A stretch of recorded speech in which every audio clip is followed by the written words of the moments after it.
What's up, guys? Today I want to talk to you about 6 signs that help you figure out if you are in a toxic relationship or not, because a lot of people be dealing with some crazy situations, crazy people, and they stay in it because they think that's how a relationship should be, but it's not. So today I'm going to tell you signs that tells you that you should get out, or that you should actually try to change the dynamic of your relationship. So let's go. Number 1, you don't feel comfortable telling them no. You should feel comfortable telling no to anyone, because you should put yourself first. And if it's something you can do, well, you can. They got to figure out for themselves. Like, everybody is grown, everybody can do what they need to do.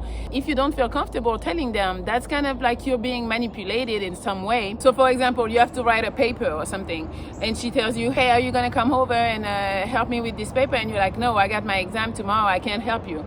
And then she says, oh, so you want me to fail the class? And then you end up going over and helping her. What do you think that is? That is straight up manipulation. And the fact that she's gonna make you feel bad about saying no, that's where the manipulation comes from.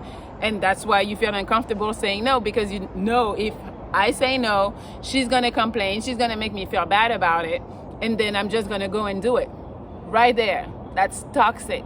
You should be able to say no to anyone, even her. Number 2, you don't really know what type of relationship you are. You know, like maybe you ask, are we together? Are we boyfriend, Are we boyfriend, girlfriend? What are we doing? What is this?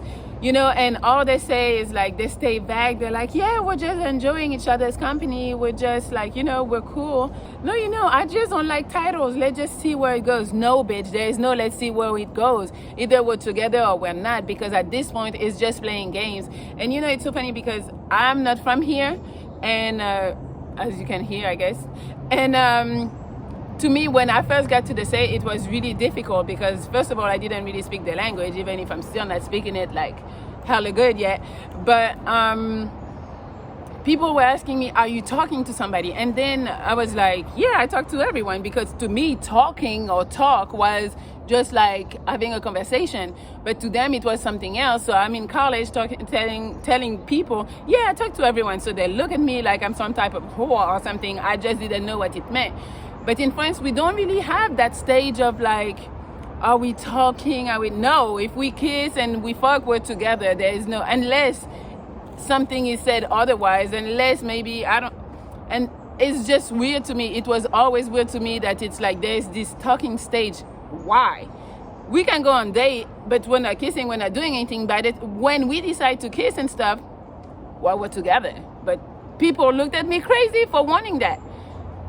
But to me, but I feel like that's a problem, because people play with that. And no, we're just talking, we're kissing, we're fucking, we're doing everything that a couple does, but we're not together.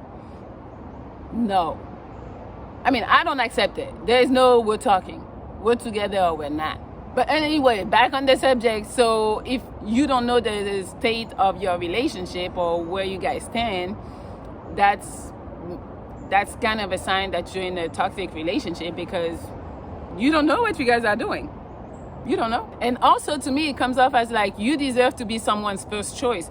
But it sounds that at this point, it's still her options are all the way open, and she's just waiting, I don't know, for you to be fed up with that situation, or for a better candidate to come around. Number 3, their inconsistencies always throw you off. So it's like, you're gonna complain about something, you're gonna check them on something, and then you know they're gonna apologize. But then it's gonna be good, like they're gonna stop doing it for like a week or 2, and then week number 3, it's back on, and you're like, damn, I just talked about that. So now they're gonna come again, you're gonna mention it again, they're gonna apologize, and the cycle is gonna keep on going. So it's not good, because somebody that keep on apologizing for something and they keep on doing the same thing, obviously they don't care. They're not sorry about what they're doing. They just feel like, well, you're accepting it every time, and every time I've been talking too fast today. And every time I apologize, you come back and take the apology. Like it's not the 3rd time that I apologize about the same thing. That's wrong. And that's toxic, because this person just doesn't care about what you're complaining about, and they keep on doing it. Number 4, the person you're with, they act different behind the scenes. So it's like, for example, you're in public, they're gonna be all like lovey-dovey all over you, and because you're the trophy, you know, so they gotta show you off. But then when you get home, she doesn't even touch you, caress you, try to kiss you. She doesn't care. You're just in the house like you're a piece of furniture, you know. Or it could be the opposite. When you're at home, they do hella shit, you know, they're hella affectionate and stuff. And then when you're out, it's like, kind of like, we're friends, don't touch me. Like, kind of like, I don't want people to know we're together. Right there. And it's, people are gonna be like, oh, I don't like PDA or whatever. That's not what it is. Because PDA, you can just hold hands, caress my shoulder, whatever. But it's not what it is. It's just they just don't want people to know you guys are together, so they can keep their option open if somebody else comes in. Makes sense. That again is toxic. You shouldn't be in a relationship like that, because you want to be valued, you want to be showed off. I think I do. I want to be proud of being with a man, and I want him to be proud of being with me. Not saying we're going to be all over each other when we're in public, but why hide that we're together?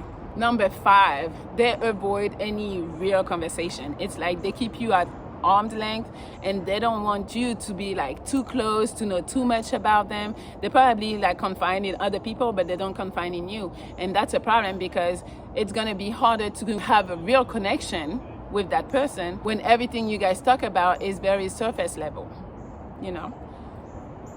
So that again, that's pretty toxic, because why can't you open up to me? Why can't you be vulnerable with me? That's weird. And then number 6, you're doing the majority of the work.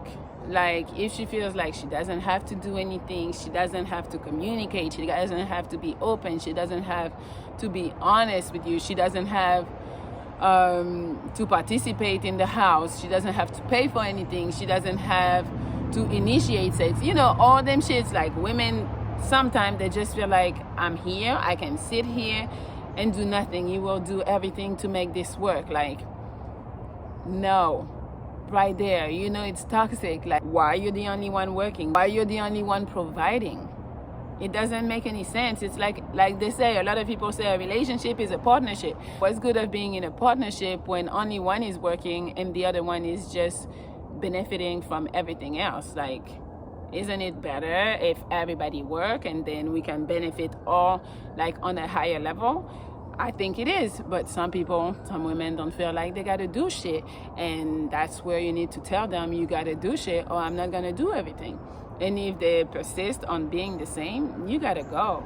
Like, you gotta go, because again, like I always say, everybody is the fucking prize and everybody gotta work. It's kind of like equal. And yeah, and if you still want to be like the gentleman, like back in the day, pay for the bills, pay for this, you do whatever you want.